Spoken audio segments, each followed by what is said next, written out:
Welcome to episode 17 of the Going Around Buzz podcast with 17.Da'Mon&Sal. What's up, Sal? Happy New Year, everyone. Happy New Year, Damon. Happy 2023. But with that being said, the Rams didn't have a happy New Year Day game as they lose to the Renters 31-10. Thoughts, Sal? Well, I knew for the Rams to compete, they had to play a near perfect game. And the Chargers started getting healthier, and the Rams are still kind of, suffering from a lot of those injuries. So I knew the Rams had to, play near perfect to compete. But I think the Rams started off well when they established a run. Cam Akers was running hard. I mean, almost 70 yards in the first quarter. I think the Rams, if they would have stuck with that game plan. But a lot of coaches go into games versus Chargers always think, we have to score 40 points and compete. But I think the Rams could have slowed it down, and I just would have just stuck with running the football. Gradually open up, to the tight end, and, you don't always have to go deep. And I think even Baker Mayfield talked a little bit about it in the press conference. He said, sometimes I need to take, some of the short gains instead of always trying to look downfield and make big plays. So I think that, he'll learn, the Rams will learn, but, some people, I've seen some fans say that, that it was embarrassing. I'm never embarrassed. I mean, I'm disappointed, but never embarrassed. I think the Rams, they're still playing decent football at times. I mean, they're playing to their potential, have a lot of backups, but they'll be all right. You can see a lot of young players that are encouraging. So when I see, games like this, I just look for, there is some positive signs for next season. So I think the Rams, a lot of the young talent, will step up and be effective next year. So I think we're in good shape. There's a key play of the game to me. The third play of the game. Baker Mayfield, Cam Akers is wide open. On that wheel route, yeah. That wheel route. I'm like, and I was there at the game, like, he's open, throw it. And then I don't know if he overthrew him or if Cam Akers didn't have to. But to me, one simple play can always change a game. There's only one play. But one key play at the beginning of the game, that was a touchdown. Rams go up 7-0. It's a different complexion of the game. Instead, they get a field goal. Well, that play, that was the play I knew you would talk about because – but, it was interesting because even the announcers, and even the announcers on TV said that Cam Akers should have, went after the ball with both hands. And then after the his post interview in the locker room, he said he should have went after it with two hands too. So that type of effort, little things like that make a big difference. He would have been gone if he would have made that reception. I mean, he had nothing but Greenfield ahead of him, so that was tough too. I have a trivia question for you. I knew that was going to happen. What do Cam Akers and C.J. Anderson have in common?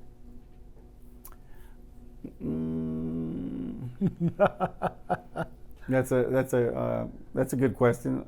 What is the answer? Let me see if I agree. C.J. Anderson is the last running back to go back-to-back 100-yard games before Cam Akers did it. Cam Akers did 100 yards back-to-back games. And the Rams haven't had one. Yeah, but yeah. I mean, it seems like such an easy answer, right? But people don't know that. Yeah, but what's interesting with Dickerson? I think he had like 9 or 10 games in a row of 100 yards. Yeah, easally. Steven Jackson. Yeah, we were spoiled back then, right? Now it's like you get 100 yards and you're excited. I remember when the Rams had Wendell Tyler. Yeah. I used to be excited. Yeah, back then if you got 100 yards, it was pretty impressive, but. Now, I think it still is impressive because most teams are passing offenses. So, but I think the Rams' initial game plan to just run the ball, the Chargers were, I was thinking, man, if you could run the ball like that in the first quarter, you continue it through the first half, third and fourth quarter, the Rams would have, you keep Justin Herbert in the Chargers' offense off the field, and you keep the game close. So I think that's where we kind of let it go. I have another question about Cam Akers. Do you think him going in the doghouse resurrected his career kind-ish, or do you think he's running for the next contract to leave the Rams? Because he's running hard, he's playing with abandon, he's playing like he has a dog in him. Now I just wondered, did it take McVay, because remember they're trying to trade him, get rid of him, he doesn't want to be on the team, but all of a sudden since he came back, he's running harder. So what do you think about that? Well, that whole situation with Cam Akers and Coach McVay, it's been kind of under wraps, so we really don't know. We only know bits and pieces of it, and Coach McVay said that, he prefers to keep it in-house. But I don't think that you ever, especially with a we not me mentality, you never kind of put a guy out there like that. there was film. They showed game film where he took the wrong read and stuff, and so a lot of fans were jumping on Cam Akers. But I just think that he's the kind of back. He came in the league so young. When he was on the Rams, I mean, he was 20, 21. He was a kid. So sometimes the mentality, he runs the football. He shows you what he's capable of, and that's why a lot of people were talking about, Darrell Henderson and Cam Akers. But I always preferred Cam Akers because he's more dimensional. He could do everything, and he's a dangerous receiver coming out of the backfield. So I think the Rams just need to be a little bit more patient. But I don't think he's running any different. I just think he's starting to hit his stride now. Remember last year when he tore his Achilles, he came, he kind of was rushed in. I mean, after only, a couple of months, he was 5 months, he's back playing football, and he played well in the playoffs and the Super Bowl. So I still think it's the same guy. I just think that, right now he's probably just feeling, he's feeling better. But I don't think it has anything to do with the contract because when the Rams were looking to trade him, there were some offers, but the Rams weren't going to give him away. You don't give him away. Just the guy is still talented, and I think he proved it. And so for the Rams, I mean, even McVay said, "Are you kidding? Why would he get rid of him now?" And also Cam Akers, it seems like he wants to stay a Ram too. And players don't play better for a contract. You got to look at their body of work. But he has enough, I think, that I would give him another contract. I really would. Now the Rams' next game and the last game is against Seattle, the Seattle Seahawks. The Rams beat them. Yeah. Seattle's out the playoffs. They beat the Rams. They may need help to make the playoffs. Mm-hmm. To me, we got to kick that ass. I'm trying to beat Seattle, keep them out the playoffs. Yeah, I think that's what's going to happen. The Rams are going to beat Seattle. I know that's how the Rams will. Number one for Bobby Wagner, definitely. I think that'll be the battle emotional cry. Yeah, that'll be the battle cry. Him go back to Seattle and be able to knock him out of the playoffs for the way they treated him, right? So I think it'll be emotional. But I also think that, the Rams are right now. They got a lot of, they're missing a lot of people, but they're still playing good football. They're still playing decent football. It's watchable. I mean, there's a lot of. You take any team and you take, the majority of their starters away, they're going to struggle too. And I think the Rams, as long as they compete, play to their, potential, then I think we can live with it. But I think that they have one more spoiler. And I would love it to be against Seattle, in Seattle. Yeah. Now, before we get into the next week's games, we have a special Rams fan joining us. So let's introduce Ernest. Yeah, Ernest, yeah.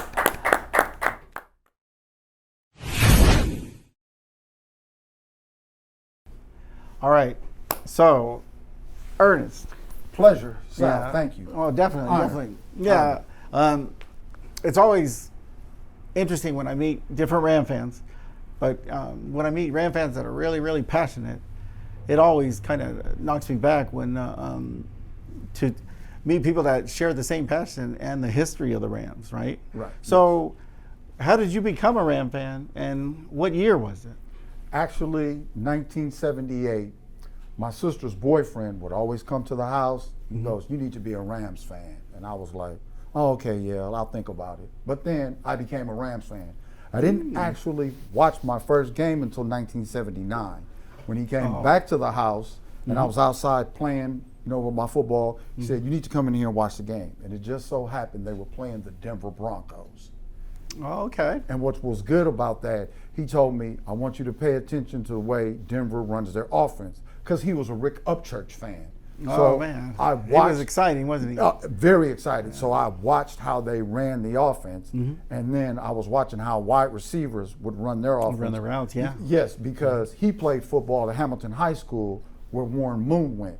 So that right there, so him telling me that, I was like, okay, no problem. So when we were kids, we'd go out there, he'd have me run the routes, and that's how I learned, and that's how I became an actual Ram fan, just watching the team. That's interesting. I grew up in Orange County. Always, I was a Ram fan since 1969. First time I seen the horn on the helmet, it caught my attention. Roman Gabriel was the quarterback. And so I always thought it was interesting when I would travel around and watch the Rams play. I would meet diehards from all over. People that never lived in Cleveland, never lived in L.A., St. Louis, L.A. They were just Ram fans. And I would always ask them what was a common, denominator for almost every Ram fan, and it was always the horns on the helmet is what attracted them to the team. Right. So, How excited were you when you felt and heard the Rams were coming back? Do you remember when the Rams announced it and it became official that the Rams were coming back? Do you remember that feeling, knowing that you were going to get, your childhood team back in LA, right? I was just very happy because I'm looking at, hopefully we can get a Super Bowl. Then we can be among history to win Super Bowls in 2 different cities. So once we did it in St. Louis, if we could do it here in LA, I would just love that. And I was looking forward to it, and we actually did. So that was something that we accomplished.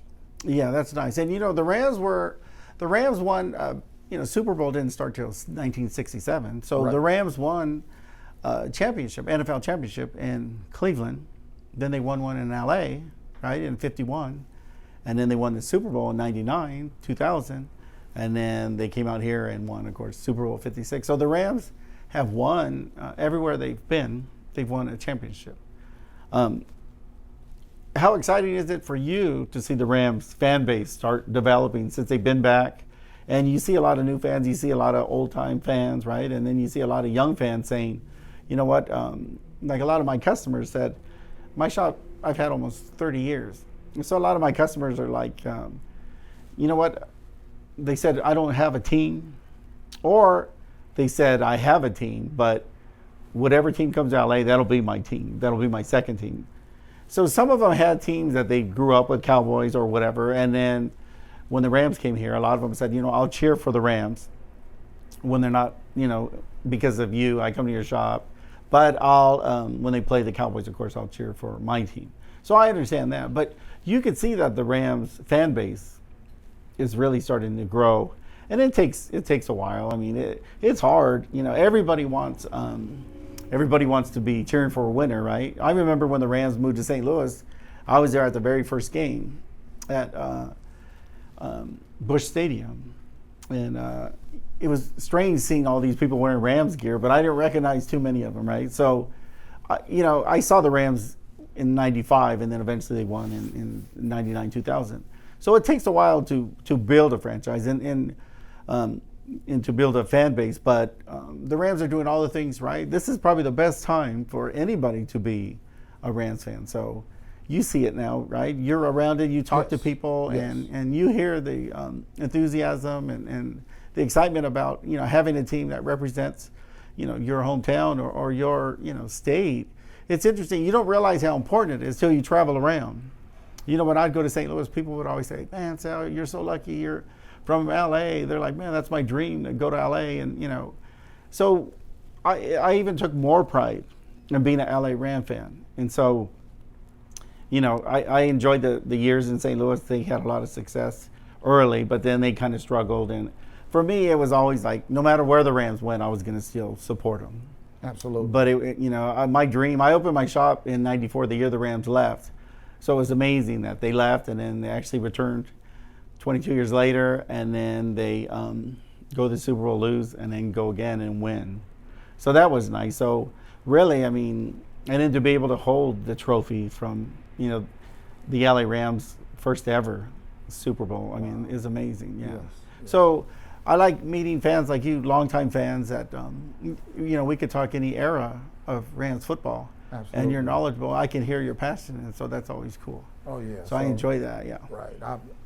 I'm diehard Ram fan. Oh yeah, there's no doubt. Damon told me about you. And, right. Yeah. I even talked to you on the phone, and I was like, okay. Yeah. Damon's like, you got to talk to this guy. He knows his football, and you really do, and it's interesting. It's a pleasure. I love it, and I love true Ram fans. Yes. True fans, period. Either from other teams, but definitely Ram fans, because I just hate to see people jump off the bandwagon and then jump back on because the Rams are back here in Los Angeles. Yeah, I always tell people that, in fact, Sam Farmer, who was covering the NFL, and the possibility of the Rams returning, in Oxnard when the Rams scrimmaged against the Cowboys, we were talking, I told him that, us true diehard LA Ram fans are like, I said, I equate us to like the California condor, we're an endangered species, right? So us true fans are like rare. Right. But hopefully we become more and more and we get people dedicated like yourself. So that'll be great. Absolutely. That'll be nice. All right. Awesome. Pleasure. Pleasure. Yeah, thank you. Oh.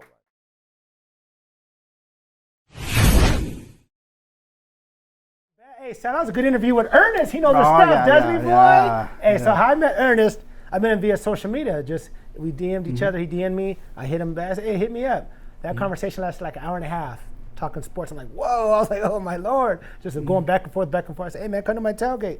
Came to my tailgate, and then we started.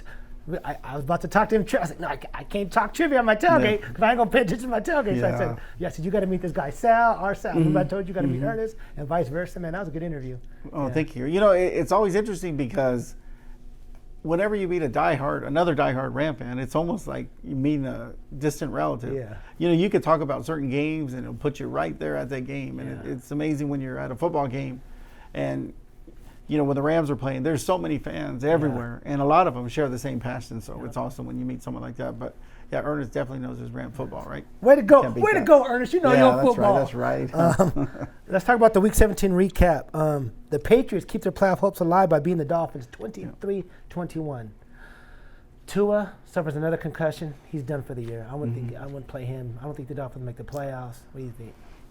But you know, it's so sad because the Dolphins started off, you know, playing good football, and really, you know, Tua was playing decent at times. His numbers were pretty impressive. I was kind of taken back. I didn't know his numbers were that impressive. But, you know, you're watching them now, and it's like the only thing the Dolphins need is a quarterback.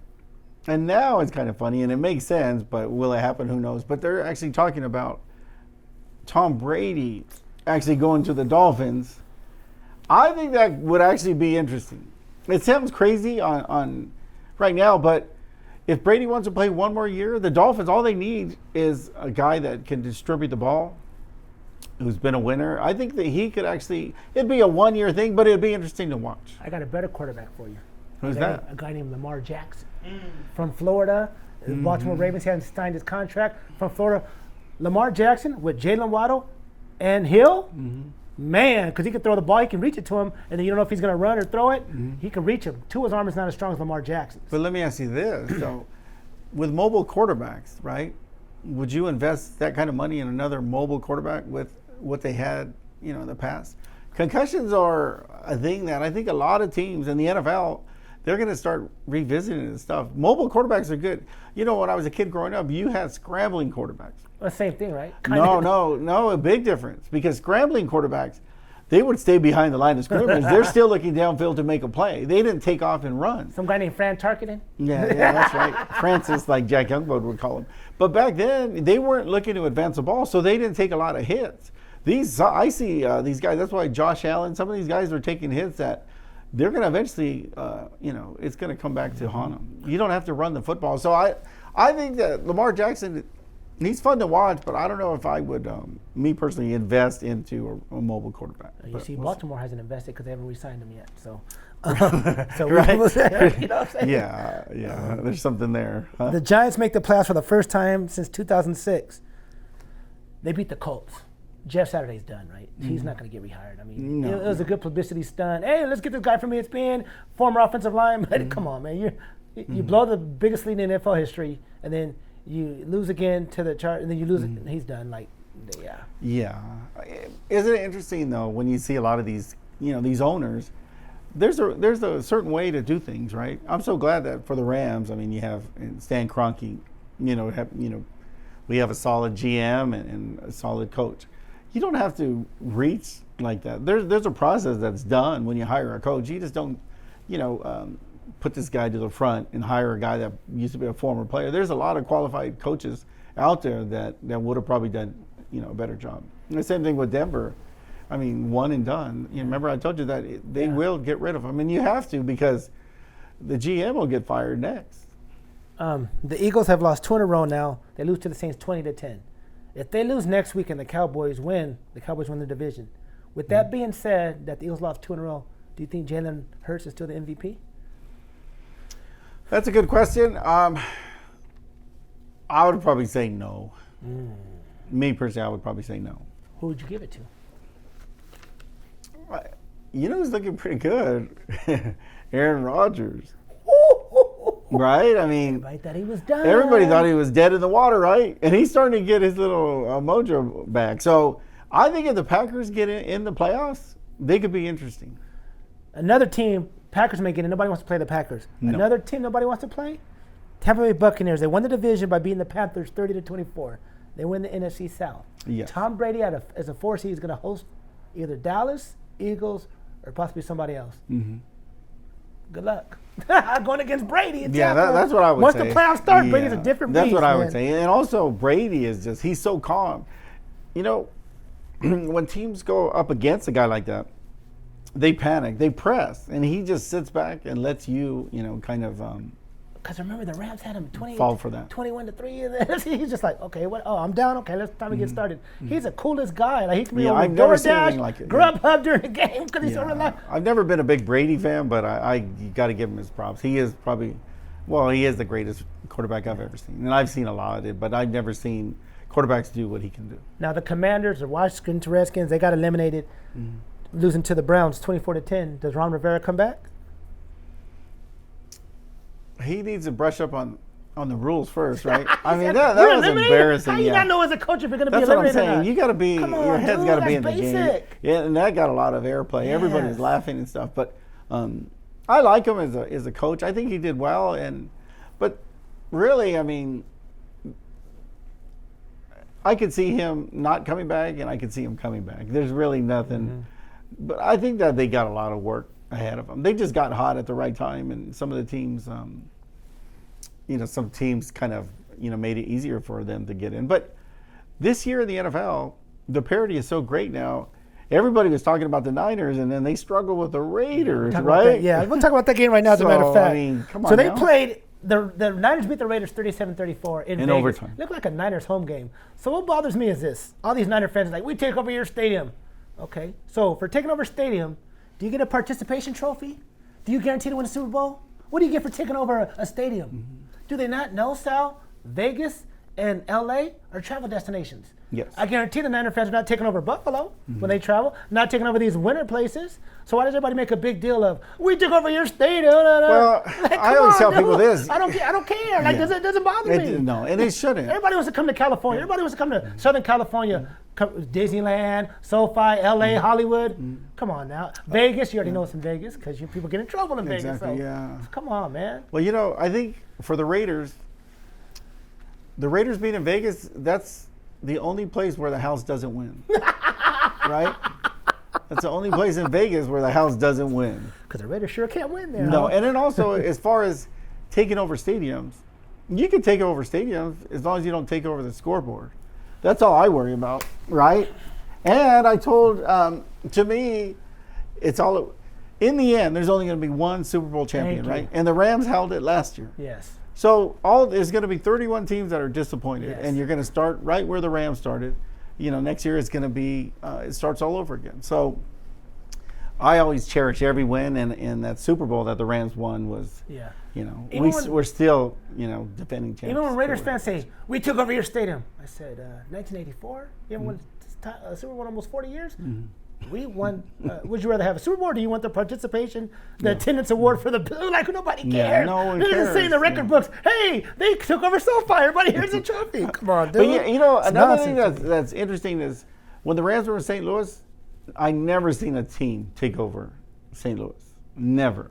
I've seen towards the end before the Rams returned to LA, but I've seen, the Bears come in and have a big crowd because they travel well. Bears, Pittsburgh, Green Bay, but they never took over a stadium. Yeah. But people come to LA because, they want to live in LA. Thank you. People There's don't stuff want to to. do out here. I never heard anyone say when I'm 18 I want to move to St. Louis, Missouri. They all say I want to move to Los Angeles, California, Exactly. right? So that's why when you have like you say, a destination state, people want to come here. You could go to Disneyland, you can go to the beach, you can go camping, and then you watch the Ram game. It's like, and LA is one of the rare states that actually offer. You could bring your family, right? You can keep your wife happy, your kids happy with Disneyland, your wife with shopping and the beach and everything, and then of course football. So not a lot of places offer that. So LA, I always expect there to be fans from everywhere. Let's go back. Jaguars beat the Tennessee Titans, or they play the Tennessee Titans for the championship because they beat the Texans 31-3. Yeah. That's the AFC South, I believe. Both losing records. I mean, I want to see the Jaguars in the playoffs. I'm Yeah, not gonna that's what lie. I was gonna say. I'm gonna go for Jags. Yeah. Now, Green Bay, you were talking about earlier. They went up against the Minnesota Vikings. To me, I think the Minnesota Vikings are frauds, okay? Because they're getting blown out by these teams. Nobody pays attention to them. I think their receivers, Justin Jefferson, wasn't he talking about the Brett Cooper Cup's record? How many passes did he catch yesterday, Sal?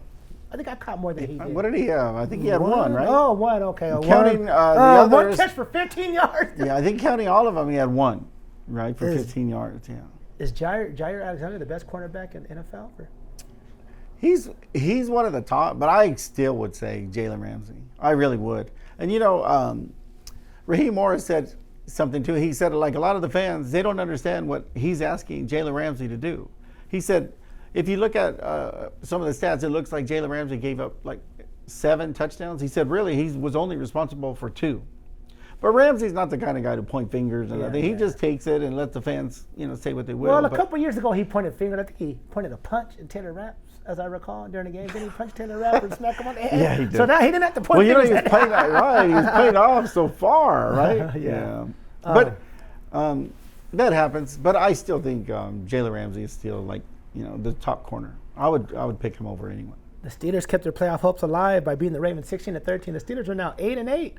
If they win the next game, I'm not saying they're going to make the playoffs, but Mike Tomlin, if he wins the next game, still no losing record. That is impressive. That's very impressive. It is impressive. Man. I mean, the Ravens were winning last night, right? I mean, they were beating Pittsburgh pretty soundly when I saw it. So, but Pittsburgh is, man, Tomlin knows what he's doing there. Yeah. I mean, to have so many winning seasons in a row, that's pretty impressive. Let's talk about some Week 18 games. These are the key ones. Titans at Jaguars for the AFC South. Who you got? I got Jaguars. So do I. Patriots versus Bills. I got Bills. I don't know about that. Whoa! Seriously, I would probably say I would say Patriots. I think there's going to be an upset. Now this game, this is funny. This game right here, the Lions and Jared Goff go to Green Bay. If the Lions win, I think they make the playoffs. They do. With the winner, does Seattle has to lose too? Something has to go on. Yeah, they have to win, and then I think if the Rams beat Seattle, then and then if Green Bay wins, they go straight. Yeah, they're automatically in. Wow, can you believe that? Nobody wants to play Aaron Rodgers or Tom Brady in the playoffs because Aaron Rodgers came out, he was done. It's like, wait a minute, because if you during the year they're like, okay, Aaron Rodgers is out the playoffs, play Jordan Love, Aaron Rodgers is done. Not so fast. But what's interesting about the Packers and Aaron Rodgers, really, the game when people started talking about playoffs was the game against the Rams, right? Once they beat the Rams, that's when he started getting his mojo back. And then now you look at them. Now that's why when they beat the Rams, it was nothing to be embarrassed about. To lose to the Packers in Green Bay on December 19th and, single digit, weather. I mean, the Rams competed, but we, came up short. But still, the Packers are a good team. 3 teams that have the Rams heavily involved right now. Tampa Bay. The Rams beat Tampa Bay, they would have been done by now. The Rams beat Green Bay, they would have been done by now. Them two maybe go to the playoffs. And the Lions, Jared Goff or Matthew Stafford. The Lions have the Rams picked this year. So the Rams are intertwined with those 3 teams. I would be excited to see Jared Goff go to the playoffs. The Lions are an exciting young team, and I'd be happy for Goff.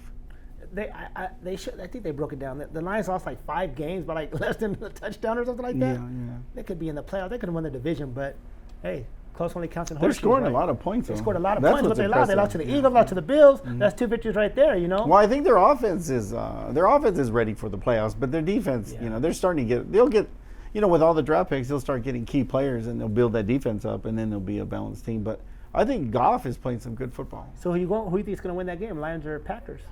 I would go for. I would say probably.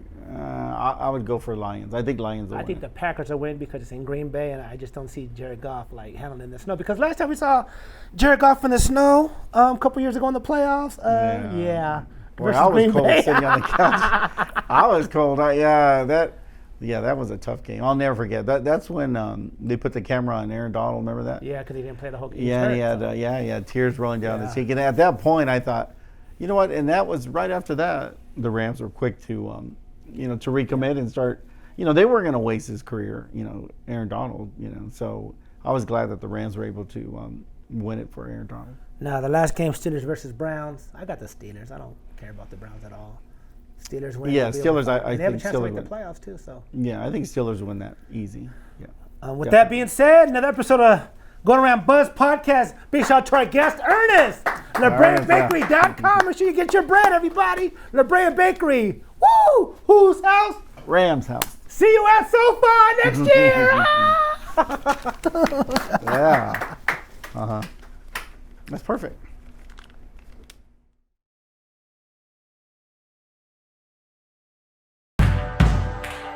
Every bakery has ovens, and ingredients, and people.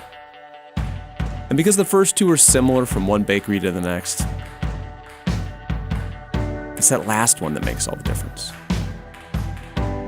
The people of La Brea Bakery are the heart of everything we do. Handcrafted artisan bread made from simple ingredients and the belief that bread should be shared. They bake, deliver, celebrate, and share what makes us who we are every single day. And they always have, starting with our very first loaf baked 25 years ago in a tiny storefront on La Brea Avenue. We've been growing ever since, from simple, humble beginnings to the #1 artisan bread brand in America. The future's bright. It's going to be amazing and exciting, every last bit of it. But after 25 years of growth and change, the next big thing won't come out of a 450-degree oven. It'll come from the people who love this brand and what it stands for. The people who made us #1, and who believe we can be even more. Thank you.